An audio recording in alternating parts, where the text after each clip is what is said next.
Welcome to action study point. दोस्तों मैं हूं सौरभ शुक्ला और इस वीडियो में हम देखने वाले हैं सामान्य विज्ञान के मोस्ट इंपॉर्टेंट 30 प्रश्न। देखिए 30 प्रश्न काफ़ी इंपॉर्टेंट है और सभी प्रश्न जीव विज्ञान के होंगे। देखिए वीडियो को लास्ट तक देखिएगा और आप 30 में से कितने प्रश्न सही करते हैं हमें कमेंट करके जरूर बताइएगा। आइए शुरू करते हैं आज का वीडियो। देखिए पहला प्रश्न क्या है, जीव विज्ञान का जनक यानी फादर ऑफ बायोलॉजी किसे कहा जाता है। देखिए काफ़ी इंपॉर्टेंट प्रश्न है। तो सही उत्तर क्या हो जाएगा, जीव विज्ञान का जनक किसे कहा जाता है, डार्विन, लिनियस, अरस्तु या फिर मेंडल को। तो इस प्रश्न का सही आंसर हो जाएगा ऑप्शन नंबर सी, अरस्तु को। देखिए अरस्तु को जो है जीव विज्ञान का जनक कहा जाता है। तो जिन लोगों ने भी ऑप्शन नंबर सी को चुना होगा उनका आंसर करेक्ट हो जाएगा। दोस्तों इस वीडियो को पीडीएफ फाइल अगर आप डाउनलोड करना चाहेंगे तो आपको डिस्क्रिप्शन टेलीग्राम लिंक मिल जाएगा और वहाँ से आप जो है इस वीडियो का पीडीएफ फाइल भी डाउनलोड कर पाएंगे। देखिए टेलीग्राम पर आप डायरेक्शन स्टडी पॉइंट सर्च करके जुड़ जाइए, वहाँ से भी आपको जो है पीडीएफ मिल जाया करेगी। तो देखिए दूसरा प्रश्न क्या है, जीवन का भौतिक आधार यानी कि जो फिजिकल बेसिस है वो क्या है। तो जो जीवन का भौतिक आधार है, करेक्ट आंसर हो जाएगा ऑप्शन नंबर डी, जीव द्रव्य। देखिए जो जीव द्रव्य होता है जीवन का भौतिक आधार होता है। इसके अलावा अगर हम बात करें कि माइटोकॉन्ड्रिया, तो देखिए माइटोकॉन्ड्रिया को सेल यानी कि कोशिका का पावर हाउस कहते हैं। कोशिका जो है वो शरीर की सबसे छोटी इकाई भी है, तो ये दोनों पॉइंट भी याद रखना है। और इस प्रश्न का ऑप्शन नंबर जो डी है बिल्कुल सही जवाब हो जाएगा। तीसरा प्रश्न है, सर्वप्रथम कोशिका का पता किसने लगाया था। देखिए काफ़ी इंपॉर्टेंट प्रश्न है, यानी कि फर्स्ट सेल डिस्कवर्ड बाई, यानी कि सबसे पहले सेल का खोज किसने किया था। तो देखिए ऑप्शन नंबर हमारा जो इसका बी हो जाएगा, रॉबर्ट हुक करेक्ट हो जाएगा। जिन लोगों ने भी ऑप्शन नंबर बी चुना है उनका जवाब करेक्ट हो जाएगा। देखिए सबसे पहले रॉबर्ट हुक के द्वारा जो है कोशिका का पता लगाया गया था। तो ऑप्शन नंबर सी इस प्रश्न का, जो ऑप्शन नंबर जो बी इस प्रश्न का है, करेक्ट जवाब हो जाएगा। दोस्तों अगर आप चैनल पहली बार आए तो चैनल को जरूर सब्सक्राइब कर दीजिएगा और वीडियो अगर आपको पसंद आता है तो आपके जितने भी स्टडी रिलेटेड फेसबुक और व्हाट्सएप ग्रुप हैं वीडियो को जरूर शेयर कर दीजिएगा। आइए अगला प्रश्न देखते हैं। चौथा हमारा प्रश्न है, कोशिका का शक्ति केंद्र यानी कि पावर सेंटर किसे कहा जाता है। देखिए मैंने अभी आपको बताया कोशिका का जो पावर हाउस है, जिसे हम हिंदी में कहते हैं कोशिका का ऊर्जा गृह, भी कई बार एग्जाम में लिखा होता है। तो कोशिका का ऊर्जा गृह यानी कि पावर हाउस किसे कहा जाता है। तो चौथे प्रश्न का हमारा करेक्ट आंसर हो जाएगा ऑप्शन नंबर ए, माइटोकॉन्ड्रिया। देखिए माइटोकॉन्ड्रिया को ही सेल का पावर हाउस कहा जाता है। तो जिन लोगों ने भी ऑप्शन नंबर ए को चुना है उनका जवाब करेक्ट हो जाएगा।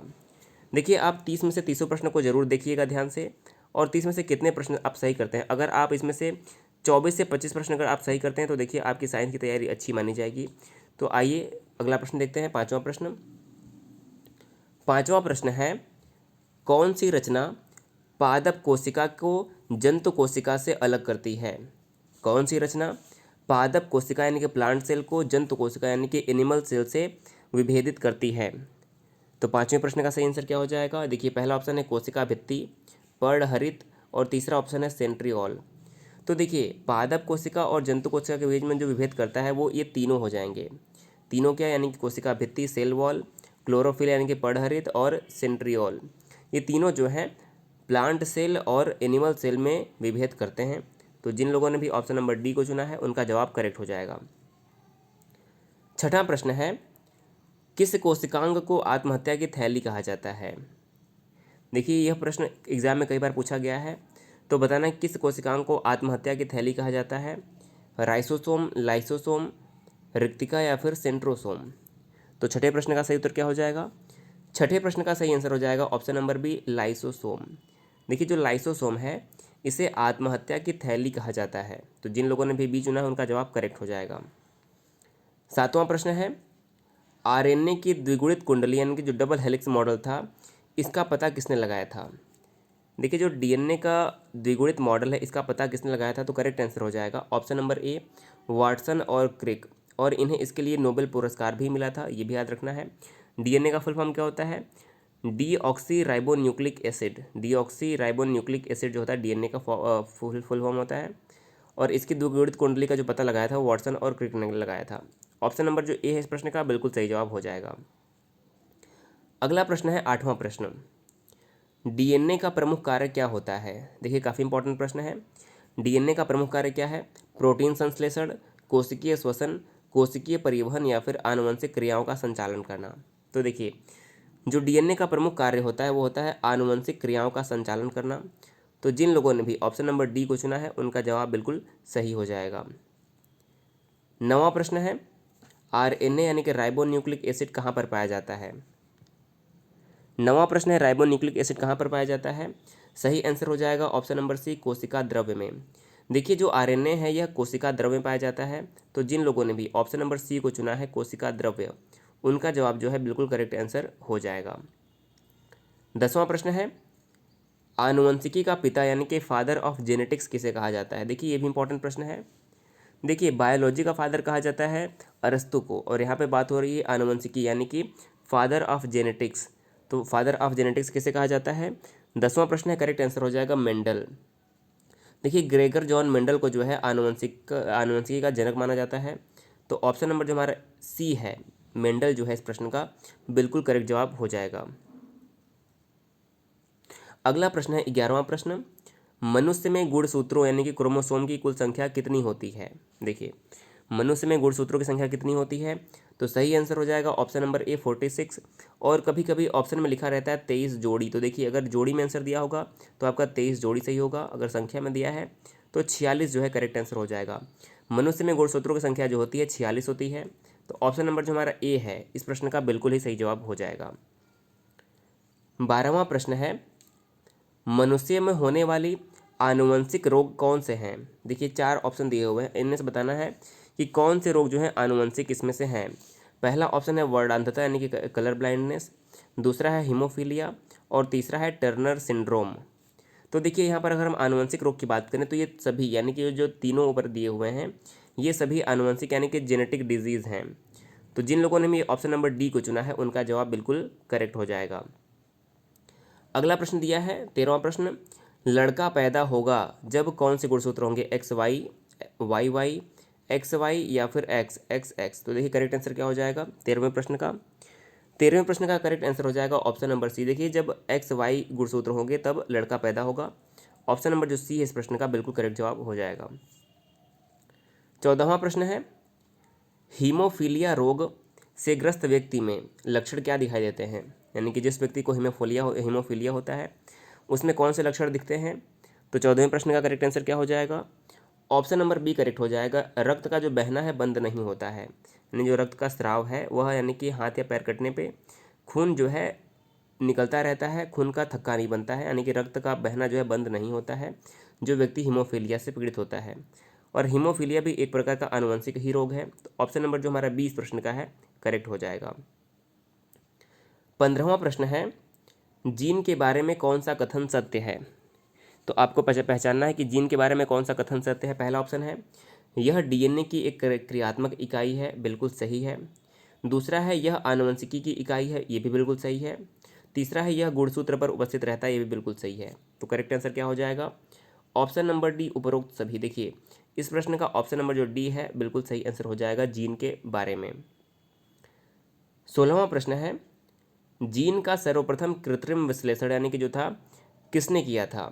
जीन का सबसे पहले कृत्रिम विश्लेषण किसके द्वारा किया गया था? 16वां प्रश्न है, करेक्ट आंसर हो जाएगा हरगोविंद खुराना। देखिए सबसे पहले जो है हरगोविंद खुराना ने जो है जीन का कृत्रिम विश्लेषण किया था, तो ऑप्शन नंबर सी अगर आपने चुना है तो आपका जवाब करेक्ट हो जाएगा। 17वां प्रश्न है, प्राकृतिक चयन के सिद्धांत यानी कि प्रिंसिपल ऑफ नेचुरल सिलेक्शन का प्रतिपादक का नाम क्या है? प्राकृतिक चयन के सिद्धांत का प्रतिपादन किसने किया था? सही आंसर हो जाएगा चार्ल्स डार्विन। देखिए चार्ल्स डार्विन ने जो है प्राकृतिक चयन यानी कि प्रिंसिपल ऑफ नेचुरल सिलेक्शन के सिद्धांत का प्रतिपादन किया था, तो जिन लोगों ने भी ऑप्शन नंबर ए को चुना है उनका जवाब करेक्ट हो जाएगा। देखिए हमारे चैनल पर आपको बीएसएससी मेंस के लिए यानी कि बिहार एसएससी मेंस के लिए सबसे लगातार वीडियो दिए जा रहे हैं और उनकी लगातार तैयारी करवाई जा रही है। तो अगर आप इस एग्ज़ाम की तैयारी करें दोस्तों तो वीडियो को अधिक से अधिक शेयर करिएगा। और सामान्य विज्ञान आपके जो है पेपर के लिए काफ़ी इंपॉर्टेंट है, इसलिए बीच बीच में जो है आपको सामान्य विज्ञान का भी वीडियो मिलता रहेगा, इस पर आपको परेशान होने की बिल्कुल ज़रूरत नहीं है। 18वां प्रश्न है, आनुवंशिक संबंधी प्रयोग के लिए मेंडल ने किस पौधे का चुनाव किया था? तो देखिए आनुवंशिकी संबंधी प्रयोग के लिए मेंडल ने किस पौधे का चुनाव किया था? तो सही आंसर हो जाएगा ऑप्शन नंबर ए मटर। देखिए मेंडल ने जो है मटर के पौधे का आनुवंशिकी के प्रयोग के लिए जो है चुनाव किया था। बात रही मटर का वैज्ञानिक नाम क्या होता है, तो देखिए मटर का वैज्ञानिक नाम भी कई बार पूछा जाता है, तो पाइसम सेटाइवम आपको याद रखना है। पाइसम सेटाइवम जो है वो मटर का वैज्ञानिक नाम है, तो ये भी आपको याद रखना है।